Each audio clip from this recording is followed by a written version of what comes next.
부모님들이 자녀를 위해서 기도할 때 가장 쉽게 떠오를 수 있는 성경 인물 두 명이 있다라고 한다면 아마 요셉과 다니엘이지 않을까 싶습니다. 잘 아시다시피 요셉도 이방 땅으로 노예로 팔려갔다가 거기서 기적적으로 살아남고 또 인생 역전을 이룬 성공 역사를 이룬 그런 인물이죠. 그래서 국무총리까지 오르고요. 다니엘도 마찬가지입니다. 바벨론에 의해서 포로로 끌려갔지만 그 포로로 끌려간 다니엘이 그냥 포로로 끝난 것이 아니라 지혜자들 중에 지혜자로 섭니다.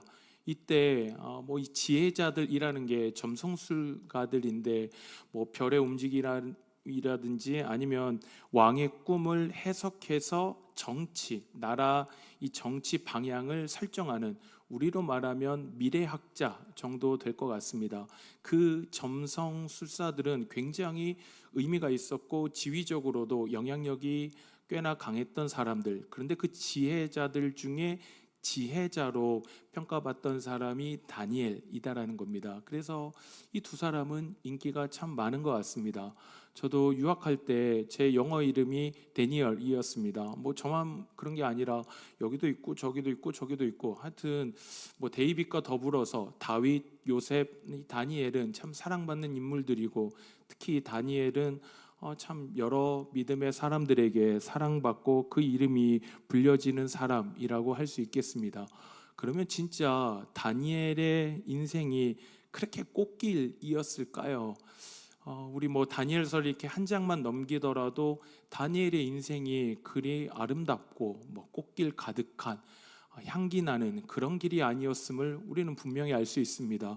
사실 1장에서도 죽을 뻔했고 2장에서도 죽을 뻔했고 6장까지 다니엘서에 여러 에피소드들이 등장합니다. 그러니까 다니엘과 세 친구에게 일어났던 많은 사건들이 일어나지만 동일하게 말하는 건 죽을 뻔한 것, 풍전등화와 같은 그 위기 속에 살아갔던 사람이 다니엘이었다라는 것이죠. 우리는 인생 역전, 성공 대박 이런 식으로 다니엘서를 보면서 어떻게 하면 우리도 이런 인생 역전을 이룰 수 있을까, 이런 성공 역사를 쓸 수 있을까를 고민할 수 있겠지만, 사실 다니엘서는 앞에서도 제가 언급한 것처럼 고난의 연속이었습니다. 죽음의 위기의 연속이었고, 참으로 하루하루가 참 어떻게 살아가야 할지 앞이 보이지 않는 그 어두움과 고통과 어려움 속에 있었던 것이 다니엘의 인생이었다라는 것입니다. 특별히 오늘 1장 1절과 2절은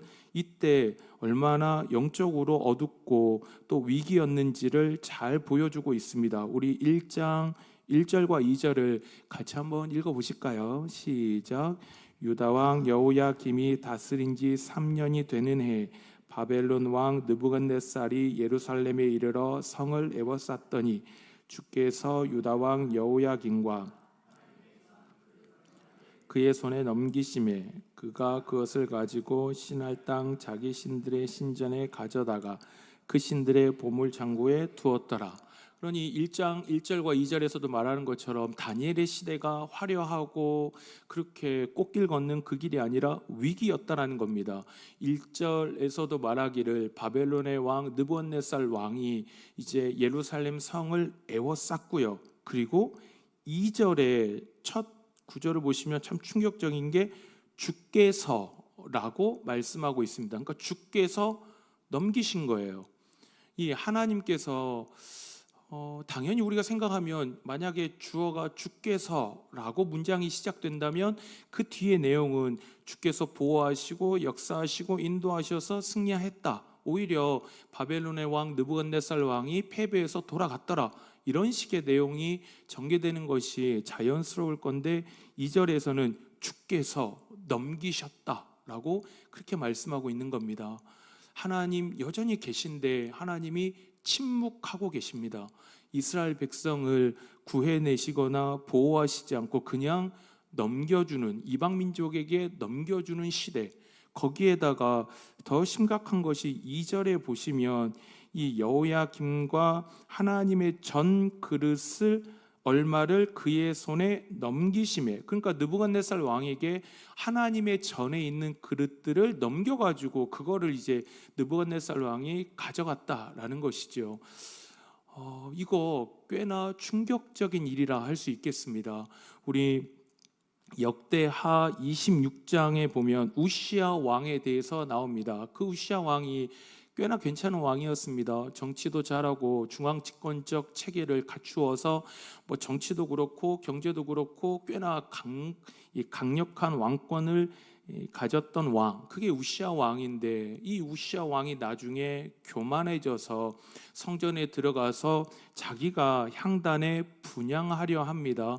이것으로 인하여 어떻게 되었냐면 26장 19절에 보시면 이 나병이 일어나서 이 우시야 왕이 이 나병으로 인하여 이 죽게 되어지는 그런 일들이 일어나더라라는 거죠. 그러니 이스라엘 왕이라 할지라도 들어가면 안 돼요. 성전은 하나님의 제사장의 영역이지 왕이 들어갈 수가 없는 겁니다. 근데 이제 교만해지니 자기가 왕이면서 제사장 역할도 하고 싶은, 그러니 막 들어가 버리고 나병이 일어나고, 이런 역사가 이스라엘 왕에게도 일어나는데 하물며 이방 민족의 왕이 하나님의 전에 들어가서 그릇을 가져가는데 아무 일이 안 일어나는 겁니다.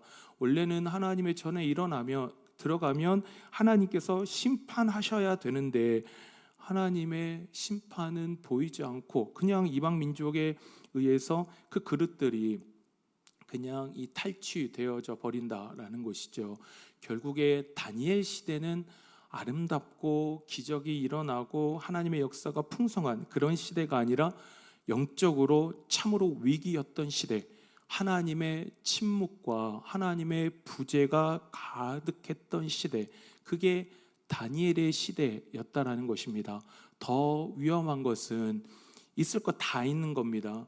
지금 하나님의 전도 여전히 있고요. 그리고 여호야김이라고 하지 않습니까? 이 여호야김이라는 이름의 뜻이 여호와께서 세우셨다라는 뜻입니다.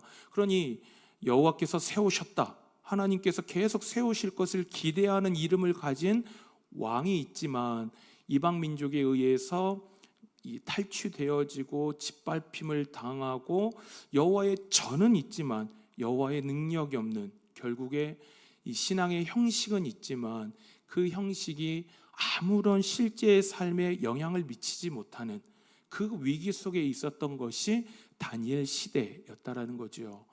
우리 성도님들이 생각하실 땐 언제가 신앙의 위기의 때라고 생각하십니까? 언제 이거 신앙적으로 위기인데 라고 생각하시는지요? 뭐 여러 가지로 정의할 수 있겠지만 제가 생각했을 땐 내가 가지고 있는 그 신앙의 고백들, 그 신앙의 형식들이 내 실제의 삶에 영향을 미치지 못할 때, 내가 지금 찬양은 하고 있는데 찬양의 은혜를 맛보지 못하는 겁니다. 찬양은 무성한데 수도 없이 찬양은 하고 있는데 내가 부르는 찬양이 지치고 힘든 내 마음에 위로가 안 되는 겁니다. 말씀은 계속 듣지요. 듣고 듣는데 그 말씀을 듣고 깨닫질 못하는 겁니다. 형식은 갖춰져 있습니다. 여호와의 전은 있습니다. 아직도 여호야김이라는 여호와께서 세우실 거라는 그 믿음의 고백이 담긴 이름은 있습니다. 그런데 그 신앙의 형식들이 우리 실제의 삶에 아무런 영향을 미치지 못할 때, 그때가 진짜 위기겠구나 싶은 겁니다. 이때가 주전 597년 정도 되었습니다. 한 20년 후면 나라가 멸망해져 버리는 그 시기, 바벨론이 3차에 의해서 포로들을 끌고 갔고요. 1차 때 끌고 간 사람이 아마 다니엘로 그렇게 보여집니다. 그 시대, 이방 민족에게 하나님의 백성이 왜 짓밟힘을 당해? 신앙의 형식은 무수히 많은데 그 신앙의 형식이 우리 삶에 영향을 미치지 못하던 그때가 이 다니엘의 때였고 가장 영적으로 위기의 때였다라는 것이죠. 우리 성도님들도 그런 경험을 하실 때가 있으십니까? 저도 신앙생활을 하다 보면 압니다. 머리로 알고, 아니야, 지금은 울어야 될 때다, 기도해야 될 때고 더 말씀 앞에 서야 될 때다라고 말하는데 분명히 형식은 가지고 있는데 어느덧 그게 나에게 실제로 영향을 미치지 못하게 되어지는, 이스라엘 백성이 딱 그랬지요. 선지자들의 외침을 보면 참 이 놀라운 게, 선지자들은 제사가 없어서 외친 적이 없습니다. 너네 제사가 부족해, 하나님께 드리는 제사가 너무 약해, 이런 적이 없습니다. 뭐 여로보암 2세 때든 뭐 아합 때든 항상 풍족했습니다. 제사는 넘쳐났습니다. 근데 선지자들은 와서 하나님이 받으실 만한 게 없다. 왜냐하면 그 무수한 제사가 이스라엘 백성의 삶 속에 정의와 공의로 드러나지 않더라라는 것이죠. 그러니 하나님은 그 제사를 받지 않으시더라라는 것입니다. 제 모습 가운데 말씀을 준비하며 참 많이 부끄러웠습니다. 제가 목사고 뭐 성경을 보고 찬양을 하고 한다지만 나의 그 고백과 나의 그 묵상이 지금 내 삶을 끌어가고 있는가 라는 그 질문 앞에 섰을 때 참 제가 부끄럽고 참 그리 했었습니다. 소망하기는 우리 성도님들은 끊임없이 나를 돌아보시면 좋겠습니다. 내가 가진 그 신앙의 형식 안에서 함몰되어 가는 것이 아니라 보는 것입니다. 내가 지금 이 찬양의 고백이 진짜 내 마음에 영향을 주고 있는가? 내가 지금 듣고 있는 말씀이 진짜 내 삶을 다시 돌이키고 있는가? 내가 지금 기도하는 것들이, 그 부르짖음이 진짜 하나님 앞에 내 가슴을 찢고 내 마음이 아니라 하나님의 마음을 사모하며 살고 있는가를 끊임없이 돌아보셔서, 그 신앙의 형식만이 남아있는 분들이 아니라 그 신앙의 형식이 나의 삶을 이끌어가는, 그 신앙의 형식이 그냥 고백이 아니라 실제 내 삶에 아름다운 열매를 맺는 그런 신앙생활을 하시는 우리 모든 성도님들 되시기를 주님의 이름으로 축원합니다. 그래서 결국에 다니엘서는 그렇다는 거죠. 이 위기 속에서 쓰여진 성경, 정말로 절체절명의 위기 속에서 쓰여진 성경, 그러나 하나님은 이 다니엘을 보시고 있습니다. 저는 이게 참 놀라웠습니다. 이 시대는 하나님의 부재밖에 느껴지지 않는, 하나님의 침묵밖에 보이지 않는, 어디에서도 하나님의 역사가 보이지 않는데, 그래서 사람들이 다 하나님에 대해서 기대조차 하지 않는 시대인데 하나님이 그 시대에서도 주목하는 사람이 있더라라는 것이죠. 심지어 이 다니엘은 지금 포로로 끌려간 사람입니다. 이스라엘 고국 땅에 꽤나 많은 사람들이 아직 남아 있었습니다. 바벨론이 3차 포로 끌고 갔다 해서 다 끌고 갔느냐? 그렇지 않습니다.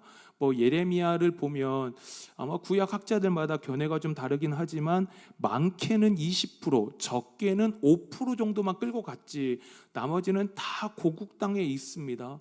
그 이스라엘 땅에 수많은 유대인들이 있지만 그 고국 땅에 있는 사람이 아닌 이방 땅에 있는 어떤 한 사람이 성경으로 우리에게 전해지고 있다라는 것, 신앙의 기준으로 우리에게 전해지고 있다라는 것, 전 이게 참 놀랍다 싶은 것입니다. 그래서 이 다니엘서를 묵상하실 때 어떻게 하면 대박이 일어나, 어떻게 하면 뭐 성공의 역사를 나도 이루지? 라는 관점보다는 이렇게 어둡고 소망이 보이지 않는 그 시대 속에서도 하나님이 주목하시는 사람이 어떻게 되었지? 이 사람은 어떻게 하나님 앞에 이런 귀한 삶을 살아간 거지? 그 관점으로 대체 어떤 삶이었기에 하나님은 다니엘과 세 친구를 주목하신 것인가에 이 초점을 맞추어서 다니엘서를 묵상하신다면 저는 더 큰 은혜를 누리시지 않을까 싶습니다. 그래서 우리 잠깐 한 가지 살펴볼 때 하나님 앞에 다니엘이 세 친구가 어떤 삶을 살아갔는지 우리 1장을 통해서 그 위기와 환난 가운데 믿음으로 살아갔던 그 삶의 모습을 잠시 함께 살펴보면 좋겠습니다. 우리 먼저 볼 수 있는 게 있다라고 한다면 8절인 것 같습니다. 우리 8절을 시작하면 같이 읽겠습니다. 시작. 다니엘은 왕의 음식과 그가 마시는 포도주로 자기를 더럽히지 아니하리라 하고 자기를 더럽히지 아니하도록 환관장에게 구하니. 아멘. 지금 위에 구절을 보시면 이제 바벨론이 식민지 정책을 펼 때 다 데려온 게 아닙니다. 우리로 말하면 리더자의 역할을 할 수 있는 사람들을 끌고 온 거죠. 왕족, 귀족, 제사장 계열 사람들을 끌고 와서 반란을 일으키지 못하도록 한 것입니다. 그래서 이제 포로 정책을 통해서 식민지를 다스리려 했던 것이죠. 데려오면 이 바벨론이 했던 것이 무엇이냐면 그들에게 이제 이 4절에 보시면 갈대아 학문을 가르쳐 줍니다. 그리고 5절에 보시면 그들에게 왕의 음식과 또 그가 마시는 포도주에서 날마다 쓸 것을 3년을 기르게 하는 겁니다. 한마디로 이 바벨론은 이 시대에 고대 근동의 패권을 잡고 있었던 대제국입니다. 우리로 말하면 우리 참 어려웠던 이 해방 직후 있지 않습니까? 그때 어쩌면 미국의 문화를 바라보는 거일 수도 있겠지요. 정말 대제국의 문화를 봤을 때 압도되어지는 게 있지 않습니까? 바벨론은 이 리더의 역할을 할 수 있는 사람들을 다 끌고 와서는 이 바벨론의 그 찬란했던 문명과 학문을 가리키는 거예요. 그러면 배우다 보면 이제는 그 바벨론의 사람이 되는 거죠. 이러면서 그 문화와 또 좋은 것을 음식을 먹이고 입히고 그렇게 했더라라는 것입니다. 그런데 8절에 보면 다니엘은 뜻을 정하여 왕의 음식과 그가 마시는 포도주로 자기를 더럽히지 아니하였다라고 그렇게 8절에서 표현하고 있습니다. 좀 특이하죠. 왜? 뭐 포도주나 왕의 음식을 안 먹은 걸 난 그냥 안 먹었어. 나하고 뭐 취향이 안 맞아. 내가 안 좋아하는 음식이야. 그렇게 표현하면 될 것을 더럽히지 아니하였다. 그리고 이것도 뜻을 정했다. 뭐 음식 하나 먹는데 막 뜻을 정하고 그리고 이 음식을 먹는 것이 그냥 먹는 것이 아니라 나를 더럽히는 것이다라고 그렇게 표현을 하고 있는 것입니다. 대체 왕의 음식과 포도주가 뭐길래 이 다니엘과 세 친구가 이렇게까지 한 걸까 싶은 것이죠. 많은 학자들이 이 구절에 있어서 해석하기를 이게 아마 신명기 15장이나 레위기 11장에 나오는 음식 규례에 어긋나는 동물이었을 거다라고 그렇게 생각합니다. 하나님께서 먹지 마라, 먹어라 라고 규정해 놓은 것들이 있습니다. 그 동물들 중에 아마도 돼지고기이지 않았을까. 그래서 그 음식 규례에 어긋나기 때문에 안 먹은 것이 아닌가라고 그렇게 음식을 가지고 이제 판단을 해왔고 해석을 해왔습니다. 그런데 뭐 저뿐만 아니라 다른 구약학자들이 생각할 때 정말 그럴까? 이게 레위기든 신명기든 거기서 나오는 어떤 규례에 어긋나기 때문에 안 먹은 걸까? 정말 그것뿐일까 싶은 생각을 좀 하게 되는 것이죠. 왜냐하면 첫 번째로 이 왕의 음식도 있지만 포도주가 있습니다. 이 포도주는 특별히 성경에서 풍요를 상징합니다. 포도주라는 게 기본적으로 포도를 수확해서 즙을 짜서 포도주를 얻죠. 그러니 포도주가 풍성했다라고 하면 그 해 소출이 풍성했던 것이고 이걸 곧 복으로 여겼습니다. 그래서 포도주를 마음껏 먹기도 하고 우리 신명기 14장 22절과 26절을 보면 이렇게 말씀하고 있습니다. 너는 마땅히 매년 토지 소산의 11조를 드리는데 14장 26절에 보시면 내 마음에 원하는 모든 것을 그 돈으로 사되 소나 양이나 포도주나 독주 등 내 마음에 원하는 모든 것을 구하고 거기 내 하나님 여호와 앞에서 너와 내 권속이 함께 먹고 즐거워해라. 그러니 포도주는 11조를 드리면서 11조가 그거죠. 하나님이 나에게 이런 수확을 걷게 하셨습니다. 감사합니다. 그것을 11조를 드리면서 그 기쁨을 포도주와 함께 즐거워하며 표현하라는 것입니다. 그러니 이 포도주 자체도 이게 문제가 되는 것인가 싶은 게 있겠고요. 그리고 다니엘서 10장 2절과 3절에 보시면 그 유명한 다니엘의 새 이래 동안 기도하는 내용이 나오는데 거기에 이제 3절에 보시면 거기에 이렇게 나오고 있습니다. 새 이래가 차기까지 좋은 떡을 먹지 아니하며 고기와 포도주를 입에 대지 않았다. 그러니까 이 이후에 다니엘이 먹은 거예요. 고기도 먹고 포도주도 먹었다. 그러면 어차피 이방 땅인데 거기서 먹은 고기가 어떤 것이었을까 싶은 것입니다. 그리고 마지막으로 하나 좀 걸리는 게 있다 한다면, 지금 끌려온 건 이 다니엘과 세 친구만 끌려온 게 아닙니다. 수많은 유대인들이 끌려왔습니다. 그러면 그 사람들은 왜 대체 저항하지 않았냐라는 겁니다. 우리가 생각할 땐 다니엘과 세 친구는 믿음이 좋아서요. 정말 그럴까요? 유대인들은 이 음식법은 곧 자신들의 정체성을 증명하는 외적 증거였습니다. 그러니까 내가 하나님의 백성이야. 어떻게 알아? 이거 지키고 있잖아. 그 중에 하나가 음식 규례입니다. 음식 규례를 지키지 않으면 자기들은 곧 하나님의 백성임을 스스로가 포기하는 것이 되어집니다. 그러니 다른 유대인들은 뭐 믿음이 없고 적고의 문제가 아닙니다. 이건 정체성의 문제입니다. 이 유대인들은 이걸 무조건 생명 걸고 지키지요. 그러니 이게 단순히 그냥 어떤 율법의 어긋남으로 인하여 안 먹었다라고 말하기에는 여러 가지의 아쉬운 부분들이, 설명되기 충분하지 않은 부분들이 있어 보인다라는 것이죠. 그러면 왜 안 먹었냐? 안 먹으면서도 뭐 뜻을 정하고 더럽히지 않았다라는 표현을 쓴 이유가 무엇이냐라고 한다면, 제가 생각했을 땐 지금 왕의 음식과 포도주를 거절한 건, 나는 왕이 따로 계시다. 내 왕은 당신이 아니라 우리 하나님 한 분이시다라는 그 고백, 저는 그 고백을 지금 다니엘이 이 행동을 통해서 보여주고 있다라고 생각합니다. 앞에서도 언급했듯이 한 3년 정도 바벨론에 있으면 다 동화되어져 버립니다. 우와, 이런 문화 속에, 이런 풍요로움 속에 나도 이런 풍요로움을 누리고 싶다. 이 바벨론과 같은 풍요로움을 나도 누리고 그러면 계속 바벨론의 사람이 되어지고, 그런 거 있지 않습니까? 우리 드라마에서도 막 회장님 같은 분이 뭐 법조계에 있는 사람을 자기 사람 만들고 싶으면 저녁에 좀 나와. 그럼 이제 식사 자리에 나오면 술 한 잔 이렇게 딱 따르면서, 이거 내가 주는 술이야. 그러면 이제 예 회장님. 그러면 그 먹는 순간에 이제 자네는 내 사람이야. 그러면 예 회장님, 저는 죽도록 회장님 충성하겠습니다 하면서 막 하지 않습니까? 그 식사가 단순히 식사가 아니라 이제는 그 회장님의 사람이 된다라는, 이게 저는 다니엘의 고백도 그렇지 않을까. 내 왕은, 내 삶의 왕은 당신 아니다. 당신 없어도, 느부갓네살 왕 당신 아니더라도 나는 산다. 나는 살고 내 주인은 하나님 한 분밖에 계시지 않습니다 라는 그 고백, 그 고백을 저는 지금 이 다니엘이 하고 있다라고 그렇게 생각하는 것이죠. 하나님은, 저는 그 고백을 귀하게 여기시고 받으셨다라고 생각합니다. 다니엘이 드렸던 그 고백, 내 삶 속에 하나님밖에 없습니다.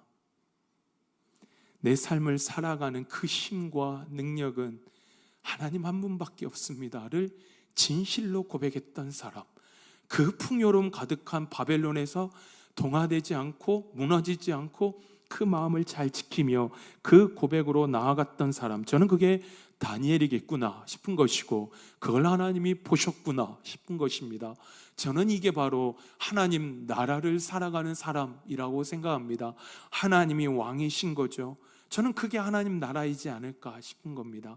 하나님이 왕이시고, 하나님이 왕이시니 그의 말씀 따라 살고, 그가 원하는 대로 살고, 그를 기쁘시게 하기 위해 사는 삶, 그 삶을 이 다니엘이 살았다라고 한다면, 내 삶의 왕은 하나님밖에 계시지 않습니다 라고 고백했다면, 저는 그게 하나님 나라겠구나, 이게 하나님 나라를 진정으로 누리며 살아가는 사람이겠구나. 그러면 우리 그렇게 고백할 수 있겠죠. 분명 위기입니다. 왕이 준 걸 안 먹어? 그럼 넌 죽는 거예요. 근데 느부갓네살 왕이 아닌 하나님이 왕으로 고백되어지는 그의 삶은 그 어느 누구보다도 안전하고 평안하고 능력이 있었던 그 삶이었다라는 것이죠. 제가 어릴 때 아버님을 무척이나 좋아했었습니다. 지금도 참 존경하고, 저희 아버님이 체격이 지금도 좋으세요. 근데 저 어릴 땐 진짜 좋으셨거든요. 그래서 막 운동도 정말 다 잘하시고, 이렇게 힘을 주면 근육이 여기만 이렇게 움직이는 그런 부담스러운 신체를 가진 분들이 있지 않습니까? 그런 분들 중에 한 분이 저희 아버님이셨습니다. 그래서 어릴 때 저한테는 저희 아버님이 슈퍼맨이셨습니다. 참 성실하셨고 회사 참 성실하게 잘 다니셨고, 그래서 아버님이, 제가 아버지를 얼마나 좋아했냐면 명절에 이제 그 가족들하고 다 모이잖아요. 그러면 이 생각 외로 제가 겉으로 보면 되게 외향적인 것 같은데 그 가족들이 다 모이는 자리가 참 낯설었습니다. 그리고 친척이라고 해도 뭐 1년에 한두 번 보니 낯설고 무섭기도 하고, 저희 큰아버지가 또 목소리가 되게 무서우셔가지고 무서웠어요. 그래서 아버지하고 자는데 아빠가 왠지 내가 자고 있으면 도망가실 것 같은 그런 어릴 때의 그런 두려움이 있었습니다. 그래서 제가 이제 잘 때는 꼭 뭘 했냐면 제 이제 벨트를 풀어서 제 이제 바지 고리하고 아버지 바지 고리를 엮어가지고 이렇게 이제 벨트로 매는 거예요. 참 그게 어떻게 보면 무슨 저러고 자나 싶은데 아빠가 옆에 있으면 안 무서웠습니다. 그때 막 친척집이 또 큰아버지가 무섭고 막 이러니까 무서웠는데 아버지가 이렇게 벨트를 아버지한테 묶어서 아빠가 나와 함께 있다라고 생각하면 참 곤히 잠을 들 수 있었던 제 어린 시절의 기억이 있습니다. 우린 참 교만하지요. 하나님을 더 왕으로 모시는 게 말처럼 쉬운 것 같지만 쉽지 않은 것 같습니다. 맨날 잔머리만 굴리고 내가 하려 하고 내가 해결하려고 하고, 하나님이 왕이신데 그 고백은 잊어버리고 어느덧 내가 그 왕의 자리에 서서 내가 하려고 하는 그 욕망이 우리 안에 죄된 본성 가운데 있는 것 같습니다. 소망하기는 다니엘은 그렇지 않았다라는 거죠. 다니엘은 이 위기의 순간에서도 내 왕은 우리 하나님 한 분이시다. 우리 하나님이 너보다 세다. 우리 하나님이 이 고대근동의 패권을 잡고 있는 느부갓네살 왕보다 더 위대하시고 존귀하시고 능력이 많으신 그분이시다라는 그 고백이 다니엘에게는 있었습니다. 우리 성도님들에게도 이 동일한 고백이 풍성하셨으면 좋겠습니다. 우리 신앙생활하고 시간이 지나다 보면 어린아이가 그 어린아이의 순수함이 사라지고 이제 내가 계속 내 삶의 왕이 되려고 하는 그런 모습들이 있는 것 같습니다. 그런 모습이 아니라 시간이 갈수록 날이 갈수록 오히려 더 하나님 앞에 순수하게 또 어린아이 같이 하나님만이 나의 왕이십니다. 하나님이면 됩니다. 라는 그 고백이 우리 안에 풍성하시고 이번 2학기 때는 이 은혜를 마음껏 누리시는 우리 모든 성도님들의 믿음의 삶이 되시기를 주님의 이름으로 소망합니다. 그리고 시편 마지막 57편 7절인데요. 다윗의 고백입니다. 이 고백이 우리 모두의 고백이 되었으면 좋겠습니다. 우리 함께 읽어보실까요? 시작. 하나님이여 내 마음이 확정되고 내 마음이 확정되었사오니 내가 찬송하리이다. 히브리어에는 부사가 없습니다. 그래서 부사의 역할을 하기 위해서 때로는 저렇게 동사를 반복하는 것이죠. 내 마음이 확정되었습니다. 이걸 너무 강조하고 싶은 겁니다. 그래서 다시 한번 내 마음이 확정되었사오니 내 마음은 오직 주께로 고정되었습니다. 주만 바라보며 살겠습니다. 라는 이 다윗의 고백이 우리 모두의 고백이 되었으면 좋겠습니다.